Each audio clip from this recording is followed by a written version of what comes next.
وأصحابه ومن تبعهم بإحسان إلى يوم الدين. اللهم صل على محمد وعلى آل محمد كما صليت على إبراهيم وعلى آل إبراهيم إنك حميد مجيد. اللهم بارك على محمد وعلى آل محمد كما باركت على إبراهيم وعلى آل إبراهيم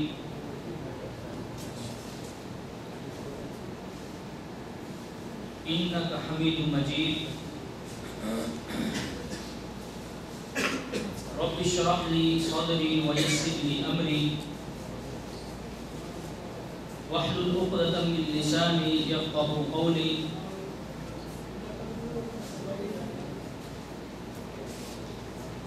رب زدني علما رب زدني علما رب زدني علما. قال الله تعالى في القرآن المجيد والفرقان الحميد. بسم الله الرحمن الرحيم. طه ما أنزلنا عليك القرآن لتشقى إلا تذكرة لمن يخشى تنزيلا ممن خلق الأرض والسماوات العلى الرحمن على العرش استوى له ما في السماوات وما في الأرض وما بينهما وما تحت الثرى. صدق اللہ العظیم. ہر قسم کی حمد و ثنا، تعریفات، تمجیدات اللہ رب العزت کے لیے خاص ہیں. لاکھوں کروڑوں درود و سلام ہوں آقا دو جہان سید الاولین والآخرین جناب محمد رسول اللہ صلی اللہ علیہ وسلم کی ذات گرامی پر، اور لاکھوں رحمتیں ہوں صحابہ کرام پر، تابعین عظام پر اور علماء کرام پر.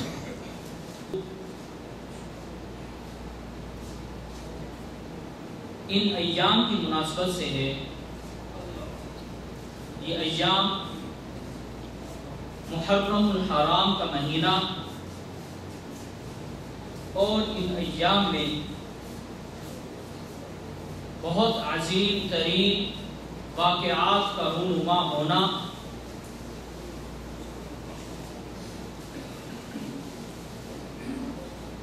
اس بات نے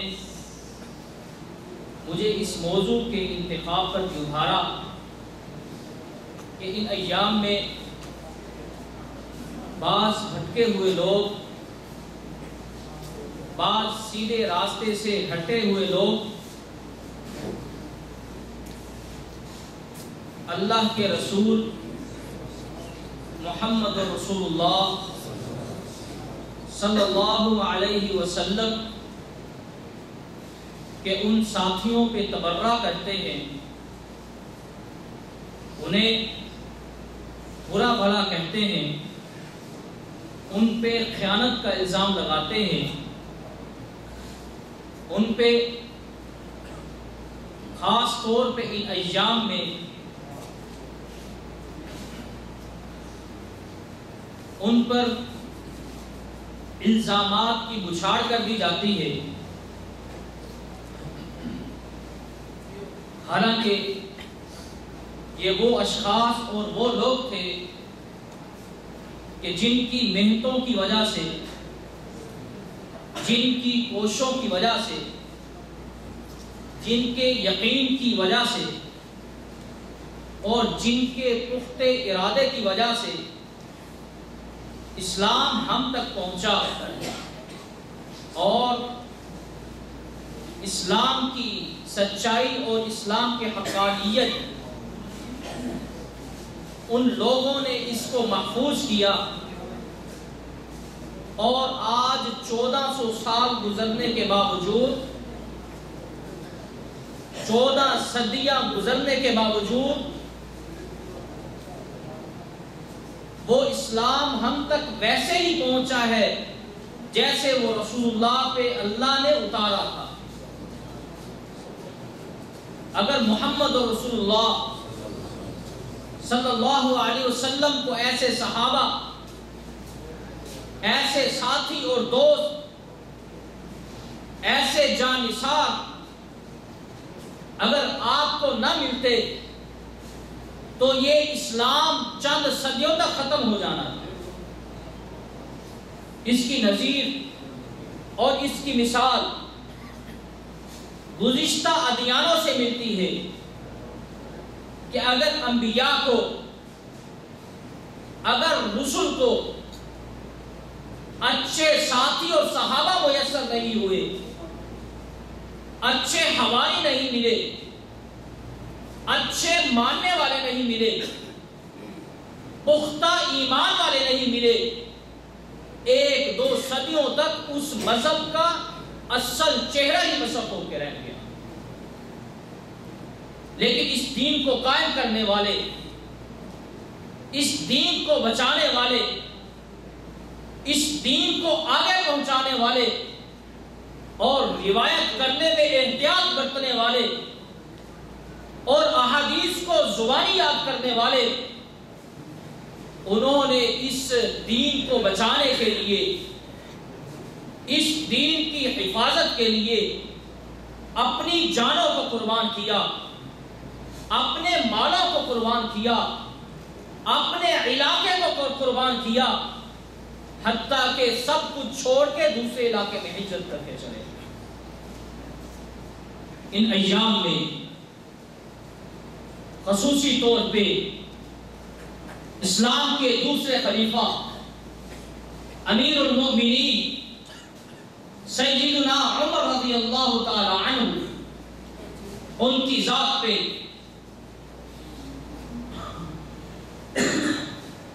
ان کے کردار پہ، ان کی شخصیت پہ آج روافض انگلی اٹھاتا ہے۔ تمہاری مجال کیا ہے کہ جس کے بارے میں اللہ نے قرآن نازل کر دیا ہو اور جس کے بارے میں رسول اللہ صلی اللہ علیہ وسلم نے خود دعا کی ہو، اس کے کردار کے بارے میں، اس کی شخصیت کے بارے میں تمہیں بات کرنے کا کوئی حق نہیں ہے۔ عمر فاروق رضی اللہ تعالی عنہ، مورخین نے اپنی تاریخ کی کتابوں میں لکھا ہے کہ آپ جس چیز پہ ایمان رکھتے تھے، جس چیز پہ آپ کو یقین آ جاتا تھا، دنیا کی کوئی طاقت آپ کو اس یقین سے، آپ کو اس مذہب سے، آپ کو اس بات سے پھسلا نہیں سکتا۔ یہی وجہ بنی کہ جب رسول اللہ صلی اللہ علیہ وسلم کو اللہ نے اسلام کی نعمت عطا کی، آپ کو رسول بنایا اور آپ نے اللہ کے پیغام کی تبلیغ شروع کر دی، لیکن حضرت عمر کے دل میں یہ بات نہ آئی، کیونکہ آباء و اجداد کا مذہب، آباء و اجداد کا دین، وہ دین نے گھر کر دیا تھا اور یقین پختہ ہو گیا تھا۔ اسی وجہ سے جب رسول اللہ صلی اللہ علیہ وسلم کو نبوت ملی، آپ نے آپ کو رسول ماننے سے انکار کر دیا۔ اور مفسرین نے لکھا ہے، تاریخ دانوں نے لکھا ہے کہ حضرت عمر رضی اللہ تعالی عنہ اسلام کو قبول کرنے کی کوئی وجہ بنی ہوئی، ان وجوہات کو کتابوں میں ذکر کیا ہے۔ سب سے پہلی جو وجہ بنی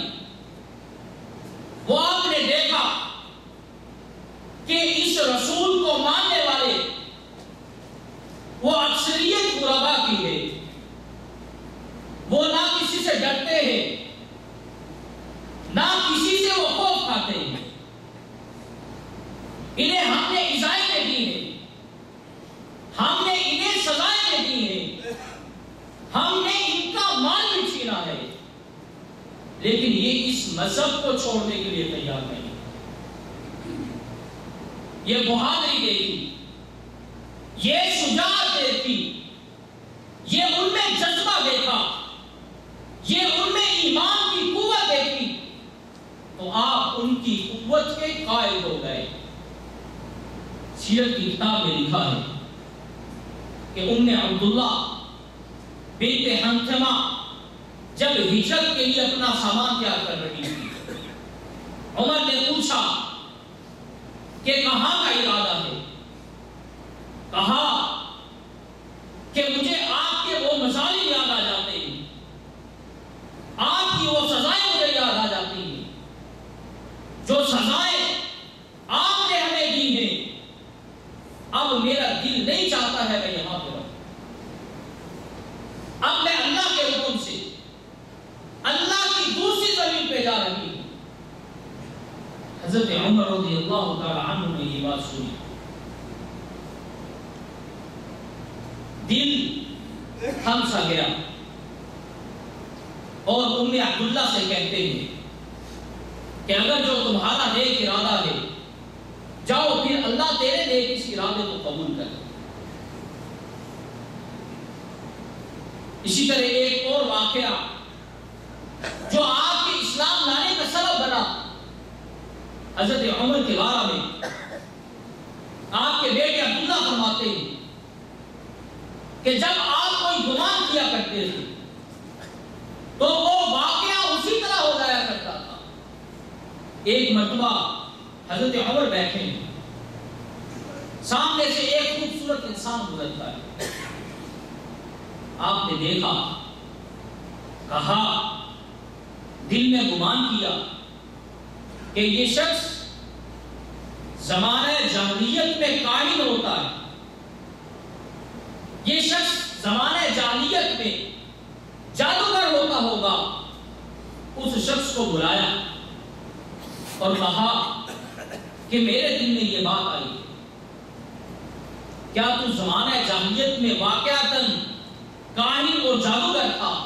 تو اس شخص نے کہا ہاں، میں زمانہ جاہلیت میں جادوگر تھا۔ حضرت عمر پوچھتے ہیں کہ کوئی ایسا واقعہ جس کی تیرے پاس خبر آئی ہو، جس نے تجھے تعجب میں ڈال دیا ہو؟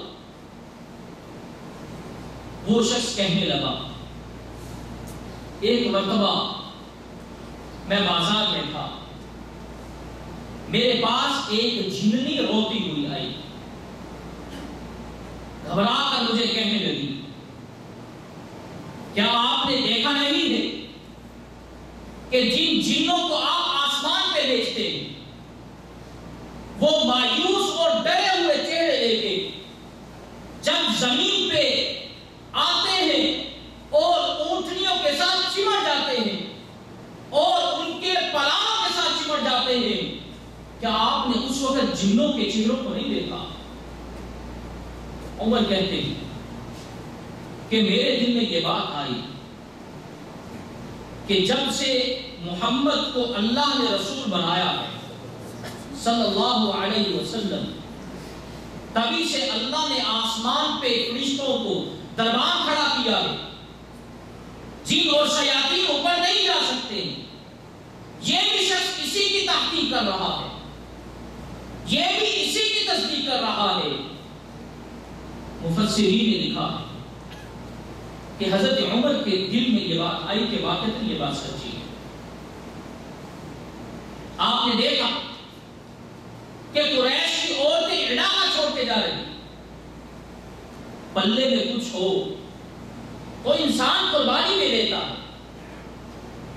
دل میں ایمان تھا، دل میں رسول اللہ کی محبت تھی، اس محبت کی وجہ سے عورتوں نے اپنے بچوں کو چھوڑا،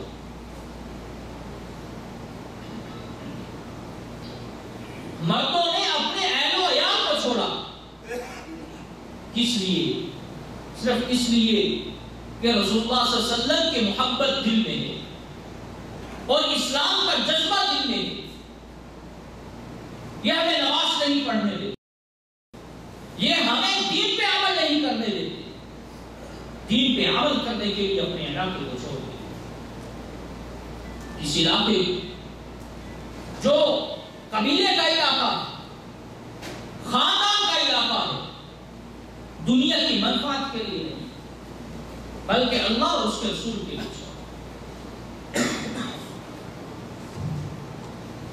اللہ اکبر کبیرہ.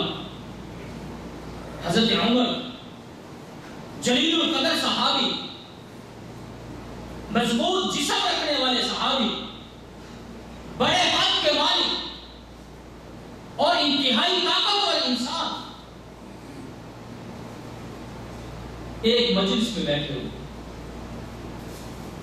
مجلس کس متعلق ہو رہی؟ دوپہر کا وقت ہے، سخت گرمی ہے. قریش کے سردار سر جوڑ کے بیٹھے کہ اس محمد صلی اللہ علیہ وسلم اور اس کے ساتھیوں کا کیا کرے. ہم نے انہیں لالچ دی ہے لیکن انہوں نے ہماری بات نہیں مانی. ہم نے انہیں ایذائیں دی ہیں، یہ پھر بھی اپنے ایمان سے نہیں بٹکے. ہم نے ان کو بہکانے کی کوشش کی ہے لیکن ان پہ کوئی بات اثر ہی نہیں کرتی. یہ تو الٹا کہتے ہیں کہ میرے ایک ہاتھ پہ سورج رکھ دیا جائے اور دوسرے ہاتھ پہ چاند رکھ دیا جائے، میں پھر بھی اپنے رب کی دعوت کو چھوڑ نہیں سکتا. ہم نے ان کے بچوں کو مارا، ہم نے ان کے غلاموں کو مارا، لیکن ان کے غلام کیسے ہیں؟ ہم ان کو گرم ریت پہ لٹاتے ہیں، کوڑے سے مارتے ہیں، گرم پتھروں پہ لٹاتے ہیں، لیکن یہ اللہ احد کی صدا نہیں کرتے. یہ ان پہ کیسی روح صلاحیت کر گئی ہے، ان میں کیسا ایسا جذبہ آ گیا ہے. لوگ تو اپنے قبیلے کے لیے لڑا کرتے تھے،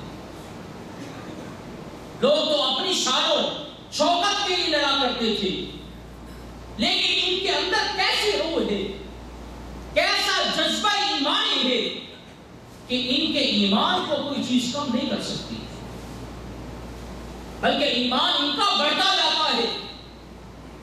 آج 2 لوگ مسلمان ہوئے، کل 6 ہوئے، یہ تعداد تو بڑھتی جاتی ہے، یہ جنون تو لوگوں میں پھیلتا جاتا ہے.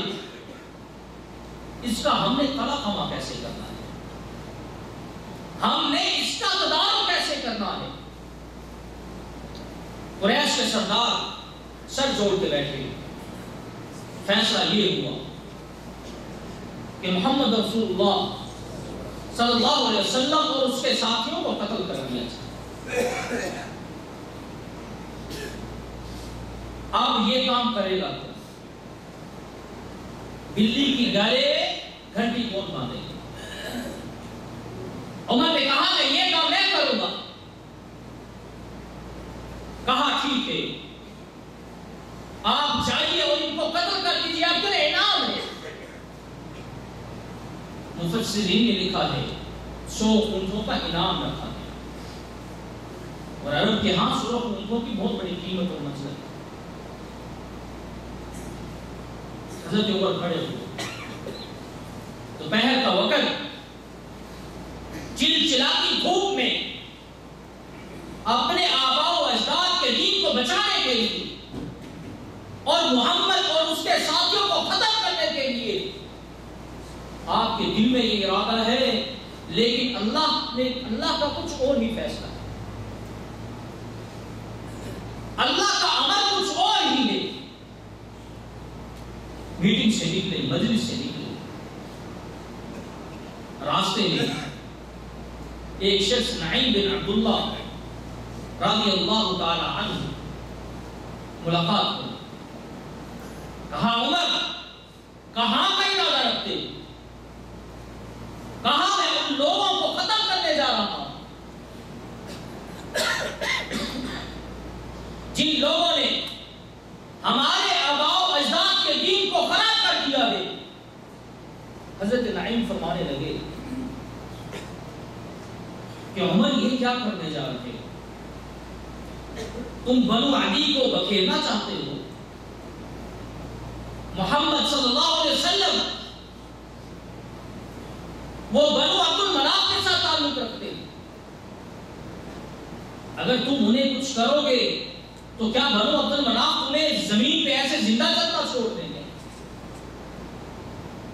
ذہن میں کوئی بات نہیں آ رہی.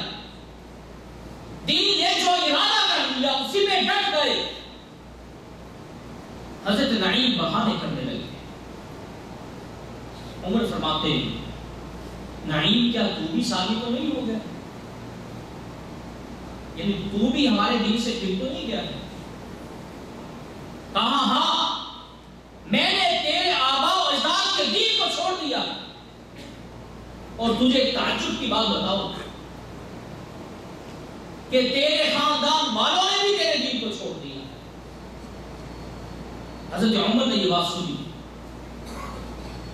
کہا کس نے اسلام کو قبول کیا ہے؟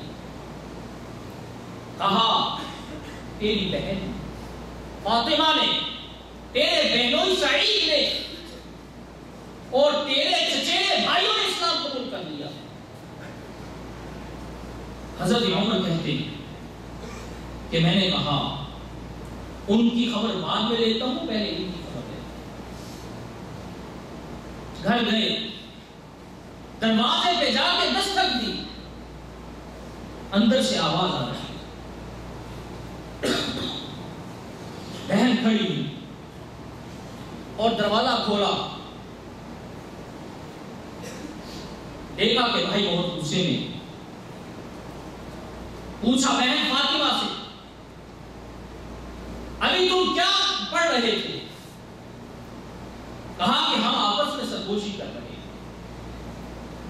کہتے ہیں کہ نہیں تم کچھ پڑھ رہے تھے. ابھی یہی بات تکرار ہو رہی ہے، یہی بات چل رہی ہے.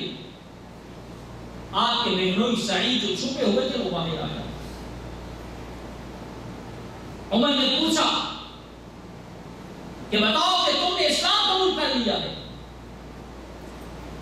تو ہمارے دین سے بھٹک گیا ہے.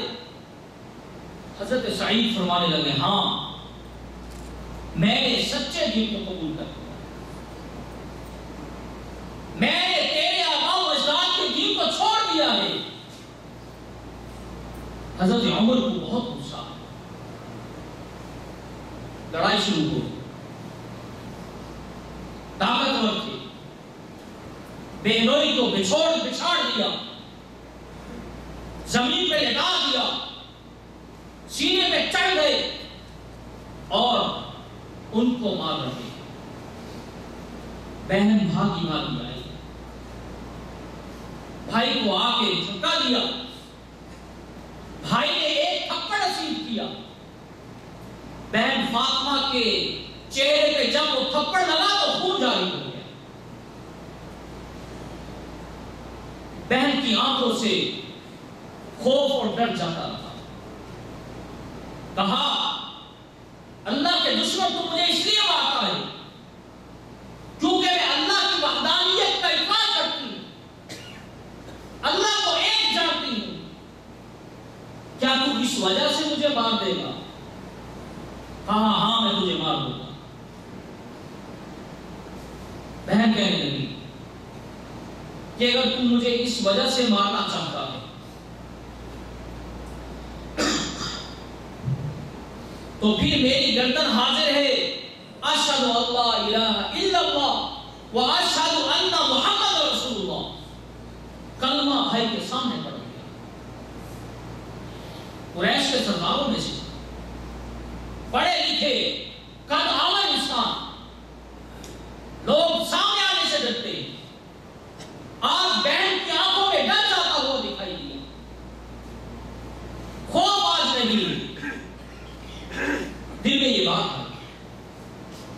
کہ یہ کیسا ایمان ہے، یہ کیسا جذبہ ہے کہ جو بہن آج تک آنکھ اٹھا کے نہیں دیکھتی تھی، آج وہ بہن آنکھ میں آنکھ ڈال کے کہہ رہی ہے کہ میں گواہی دیتی ہوں اللہ میرا معبود ہے، میں گواہی دیتی ہوں رسول اللہ میرے رسول ہے، میرے نبی محمد میرے نبی۔ یہ کیسا ایمان؟ سینے سے نیچے سوچنے لگے، پریشان بیٹھے ہوئے، دل میں یہ بات آئی، پوچھا کہ جو کچھ تم پڑھ رہے تھے مجھے دکھاؤ تو صحیح، میں دیکھوں تو صحیح کیا تم تلاوت کر رہے ہو۔ کہا نہیں، غسل کیجئے، وضو کیجئے، لا یمسہ الا المطہرون، آپ اسے تب چھو سکتے ہیں جب آپ پاک ہوں گے۔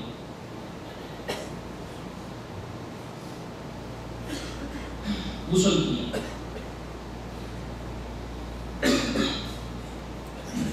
پھر وضو کیا،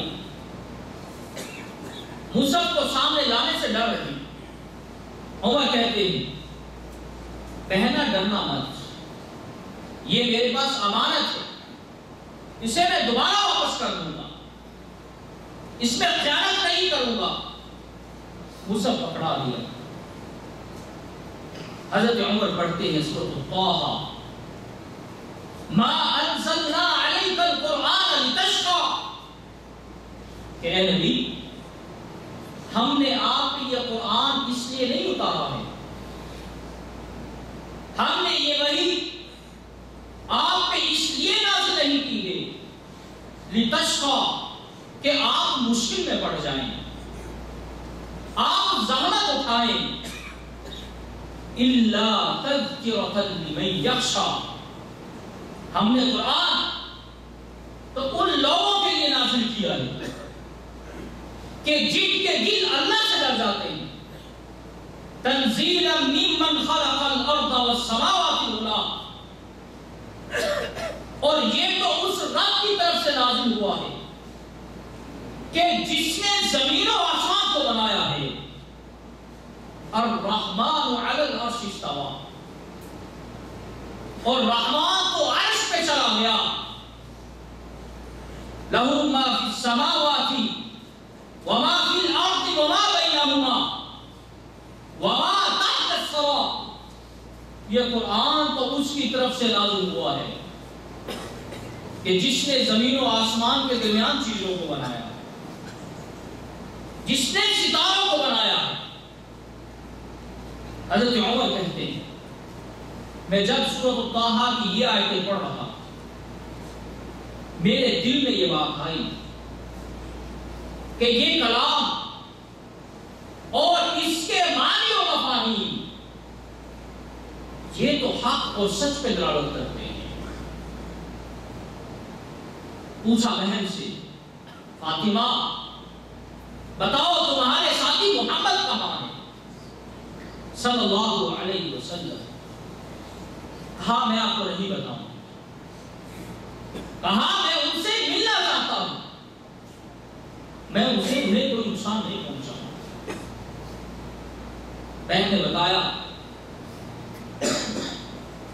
کہ صفا پہاڑی کے نیچے دار ارقم میں آپ موجود، گھر سے نکلے، چیل چلاتی دھوپ ہے، رسول اللہ صلی اللہ علیہ وسلم کی طرف جا رہے،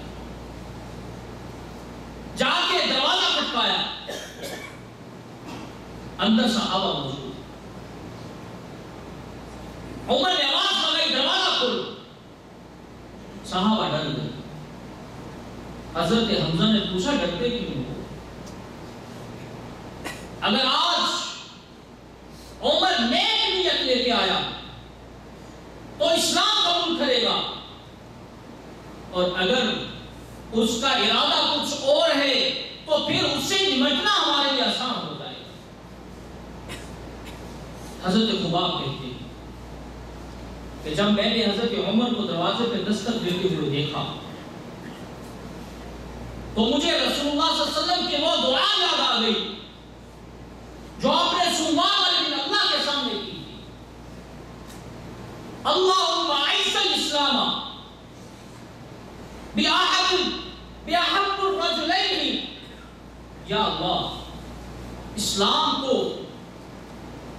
دو محبوب لوگوں میں سے کسی ایک کو تو اسلام کو قبول کرنے کی ہدایت کا فرما۔ بِأَبِي جَهْلٍ بن ہشام او بعمر بن الخطاب، ان دو لوگوں میں سے یا اللہ کسی کو ہدایت دے۔ دروازہ کھولا، حضرت حمزہ ایک اور صحابی نے آپ کے بازو کو پکڑ لیا۔ رسول اللہ صلی اللہ علیہ وسلم اپنی مسجد سے اٹھے، کہا چھوڑ دو، عمر کے قریب آئے اور آ کر پیٹ پہ جو کپڑا بنا ہوا تھا اسے پکڑا، اپنی طرف اسے کھینچا اور کہا کہ عمر بتا، وہ وقت نہیں آیا ہے کہ جب تو اس اسلام کو تقویت دے دے، یا ابھی تک تو اللہ کے عذاب میں پڑا ہوا ہے؟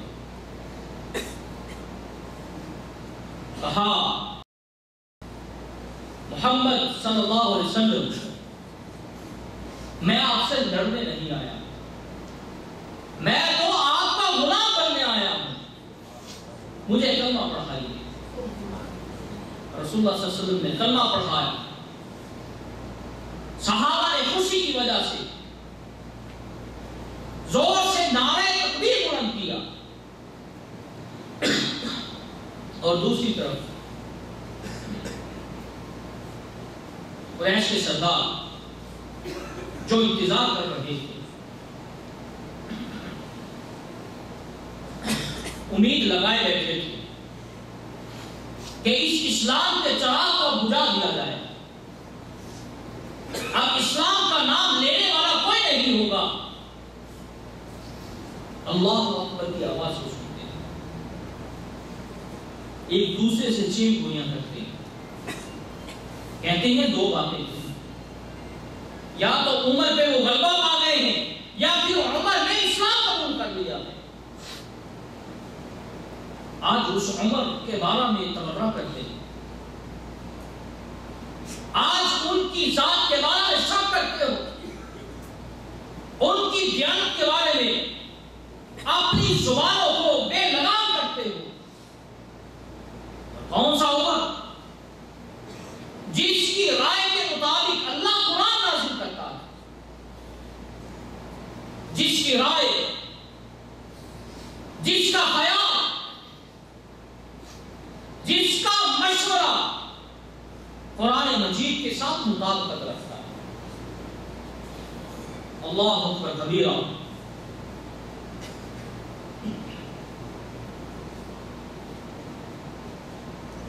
حضرت عمر رضی اللہ تعالی عنہ اسلام لانے کے بعد رسول اللہ صلی اللہ علیہ وسلم سے گزارش کرتے ہیں، کہتے ہیں کہ آپ کے گھر میں نیک بھی آتے ہیں، بد بھی آتے ہیں، آپ کے گھر میں مومن بھی آتے ہیں، منافق بھی آتے ہیں، میرا دل یہ چاہتا ہے کہ آپ اپنی گھر والیوں کو پردے کا حکم ادا کریں۔ پھر حضرت عمر فرماتے ہیں کہ مجھے پتا چلا کہ رسول اللہ صلی اللہ علیہ وسلم نے اپنی بیویوں کی سرزنش کی،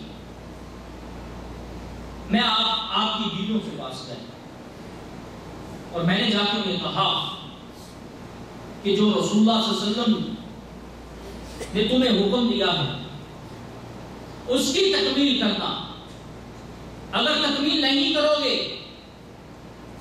تو پھر اللہ میرے نبی کو تم سے اچھا بیویاں دے دے گا۔ ایک بیوی کھڑی عمر سے گویا ہوئی کہ اے عمر، رسول اللہ صلی اللہ علیہ وسلم ہمارے خامد ہیں، کیا وہ ان میں ایسی طاقت نہیں کہ وہ ہمیں سمجھا سکتے؟ آپ ہمیں کیوں سمجھاتے ہیں؟ اللہ نے اسی بات پہ قرآن نازل کر دیا، عسى ربه ان طلقكن ان يبدله ازواجا خيرا منكن، یہ معاملہ دور نہیں ہے، قریب ہے کہ اللہ تمہاری ان بیویوں کو تبدیل کر کے ایسی بیویاں بنا دے، دوسری عورتوں کو آپ کے حق میں لے آئے،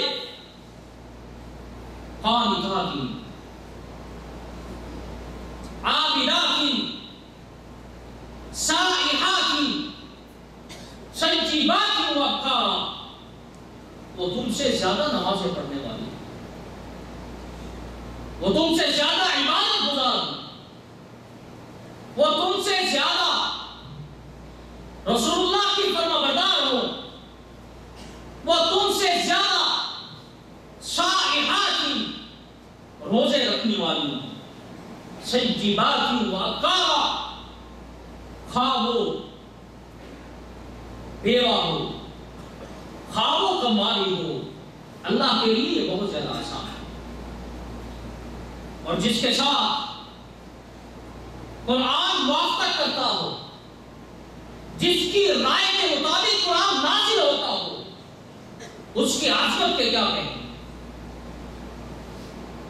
اس کی فضیلت کے کیا کہنے۔ سیرت نگاروں نے عبداللہ بن ابی کے حوالے سے واقعہ تفصیل کے ساتھ لکھا ہے، صحیح بخاری میں بھی یہ روایت موجود ہے کہ جب عبداللہ بن ابی فوت ہوئے، آپ کا بیٹا سچا پکا مسلمان مومن تھا، اور پتا تھا کہ میرا باپ وہ منافق تھا جس کا لقب رئیس المنافقین تھا، منافقین کا سردار جس کا لقب تھا۔ معلوم تھا کہ اب میرا باپ مر چکا ہے، اس کا انجام اچھا نہیں ہوگا۔ رسول اللہ صلی اللہ علیہ وسلم سے سفارش کی، کہا کہ آپ اس کا جنازہ پڑھا دیجیے۔ قمیص کرتا مانگا، آپ نے دیا، کہا کہ آپ اس کا جنازہ پڑھا دیجیے۔ آپ جنازہ پڑھانے کے لیے جا رہے ہیں، حضرت عمر سامنے آ جاتے ہیں، کہا اللہ کے رسول آپ اس منافق کا جنازہ پڑھا رہے ہیں، یہ آپ کو تو ایذا دیتا رہا، یہ آپ کو تکلیف دیتا رہا، یہ اپنے آپ کو عزت والا کہتا رہا اور آپ کو ذلت والا کہتا رہا، آج آپ اسی کا جنازہ پڑھانے کے لیے نکلے۔ رسول اللہ صلی اللہ علیہ وسلم ہنستے رہے، بلاخر رسول اللہ صلی اللہ علیہ وسلم فرمایا آخر عنی یا عمر، عمر مجھ سے دور ہٹ جا، مجھے اللہ نے اختیار دیا ہے، میں اب اس اختیار کو استعمال کر رہا ہوں۔ جنازہ پڑھانے کے لیے جا رہے، اللہ نے قرآن مجید کی آیت نازل استغفر لهم او لا تستغفر لهم، آپ ان کے لیے بخشش مانگیں یا نہ مانگیں، ان تستغفر لهم 70 مرہ، اگر آپ ان کے لیے 70 مرتبہ بھی مغفرت اور معافی مانگیں، فلن یغفر اللہ لهم، اللہ ان منافقوں کو پھر بھی معاف نہیں کرے گا۔ ذالک بأنہم کفروا باللہ ورسولہ، کیونکہ انہوں نے اللہ اور اس کے رسول کے ساتھ کفر کیا۔ ان اللہ لا يحب الفاسقین، اور اللہ فاسقین سے محبت نہیں کرتا۔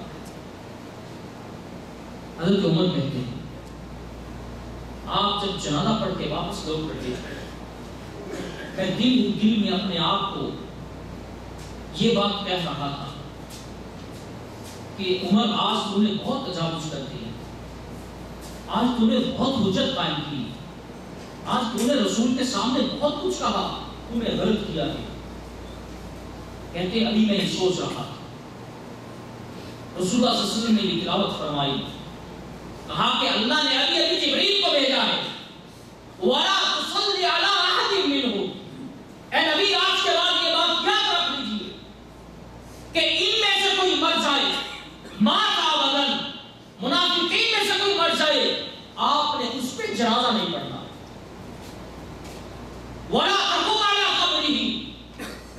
بس نہیں کیا، اللہ نے یہ حکم بھی جاری کر دیا وَلَا تَقُمْ عَلَىٰ قَبْرِهِ، ان کی قبر پر بھی نہیں جانا ہے۔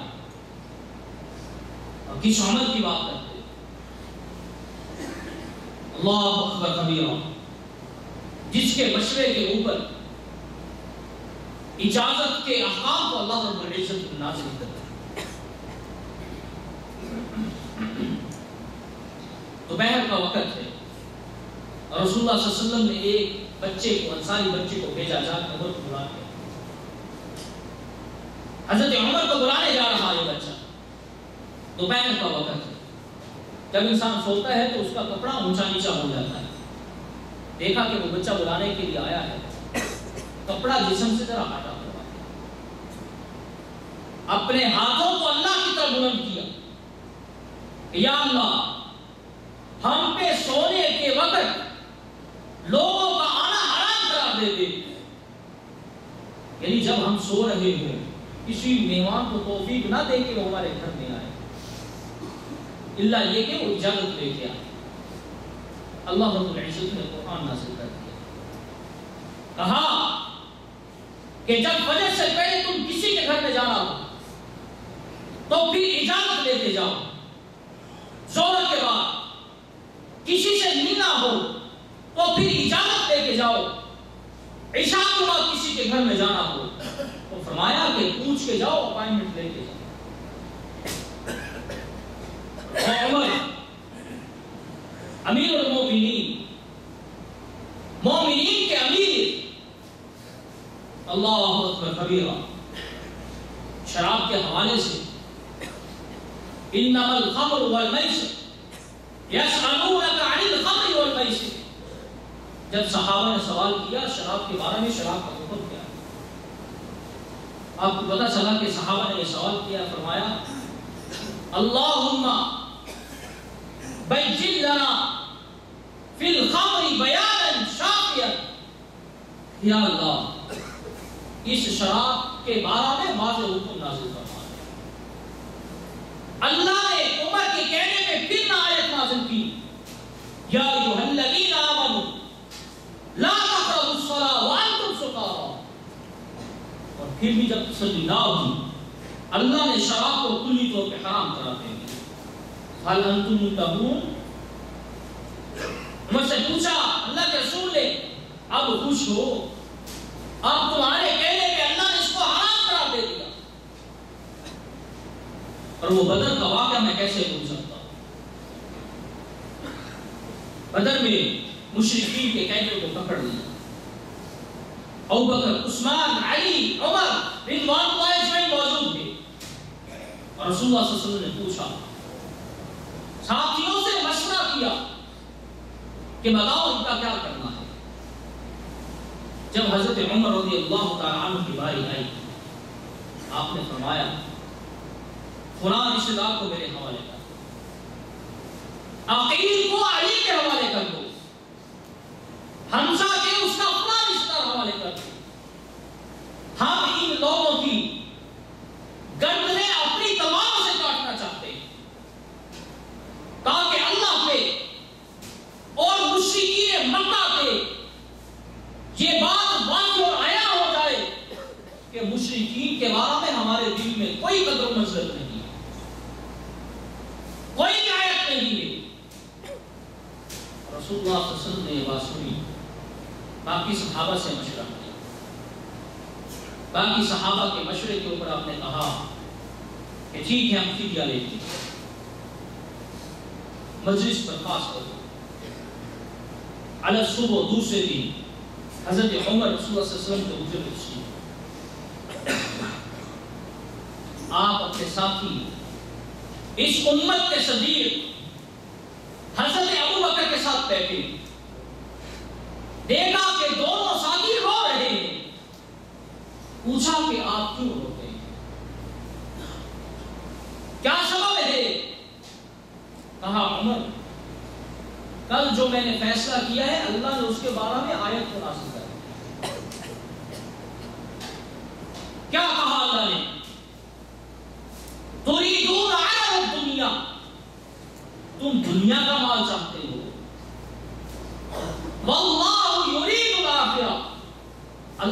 تم سے آخرت چاہتا ہے. ان اللہ عزیز حکیم، اور وہ حکمت والا ہے اور غلبے والا ہے. اگر تم ان کو قتل کر دیتے تو یہ اسی کی حکمت ہے. اس عمر کے کہنے پہ اور اس کی رائے پہ اللہ آسمانوں کے دروازے کھولتے ہیں، جبرائیل کو نازل کرتے ہیں، وہ قرآن لے کے آتا ہے. اللہ اکبر کبیرہ. اور اس کے ایمان کے بارے میں آج لوگ شک کرتے ہیں، آپ کو گالی دیتے ہیں. حدیث سنیے، صحیح بخاری کی روایت ہے. حضرت موسیٰ اشعری رضی اللہ تعالی عنہ فرماتے ہیں کہ میں رسول اللہ صلی اللہ علیہ وسلم کے ساتھ مدینہ کے باغوں میں سے ایک باغ میں بیٹھا ہوا تھا. ہم باتیں کر رہے تھے، اتنے پہ دروازے پہ دستک ہوئی.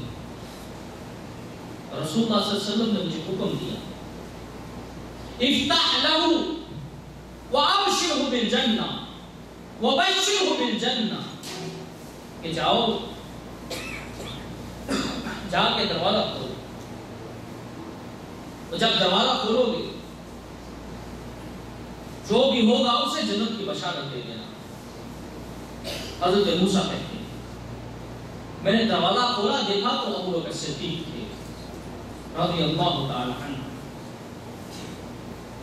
آپ آ کے رسول اللہ صلی اللہ علیہ وسلم کے ساتھ بیٹھے، پھر دروازے پہ دستک ہوئی، کہا افتح له وبشره بالجنہ، موسیٰ جا کے دروازہ کھولو اور اسے جنت کی خوشخبری دے دو. دروازہ کھولا تو آگے عمر فاروق رضی اللہ تعالی عنہ. اس کے ایمان کے بارے میں شک کرتے ہیں،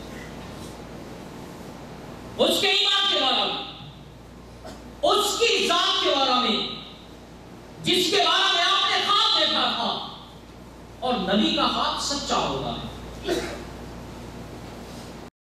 آپ نے دیکھا کہ آپ ایک ڈول کے ساتھ کنویں سے پانی نکال رہے ہیں، میں نے پانی نکالا، میرے بعد ابو بکر صدیق آئے، آپ نے 2 ڈول اس پانی سے، اس کنویں سے پانی کے نکالے. اللہ ان پہ رحم فرمائے. یہ رسول اللہ صلی اللہ علیہ وسلم نے فرمایا. کہا کہ اس کے بعد پھر عمر آئے اور انہوں نے اس کنویں سے اتنا پانی نکالا کہ زمین کی ساری سیراب ہو گئی، حتیٰ کہ لوگوں کے اونٹوں نے بھی پانی پی لیا. آپ جانتے ہیں کہ اونٹ بہت زیادہ پانی پیتا ہے.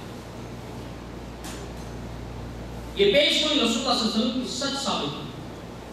جتنا اسلام، جتنا دین حضرت عمر کے زمانے میں پھیلا ہے، اتنا کسی اور کے زمانے میں نہیں پھیلا.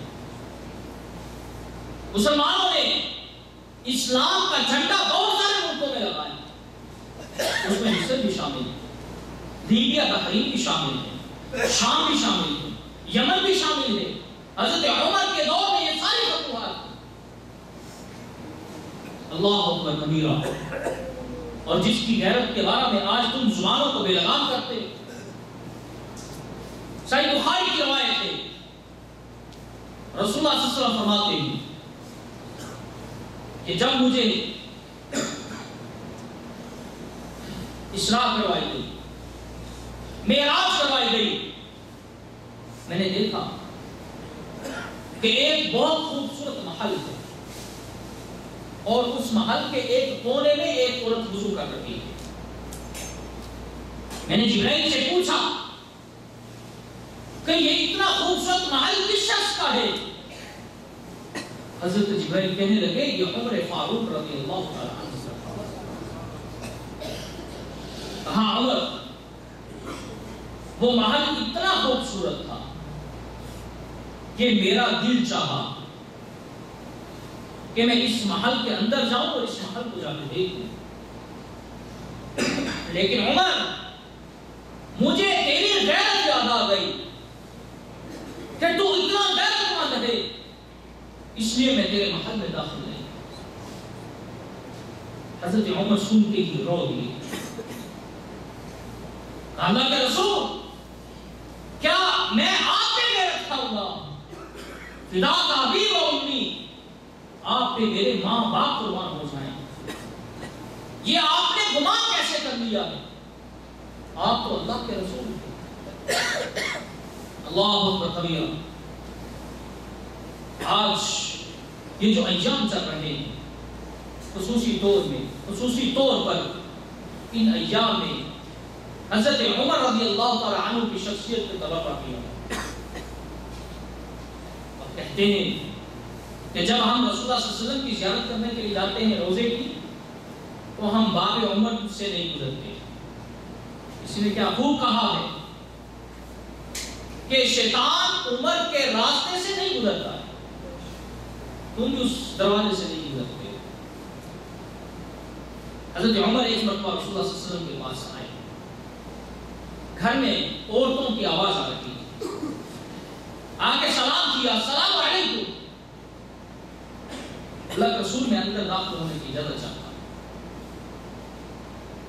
عورتیں چلی گئی، آپ اندر جا کے داخل اندر چلے. رسول اللہ صلی اللہ علیہ وسلم کو دیکھا، ہنس رہے.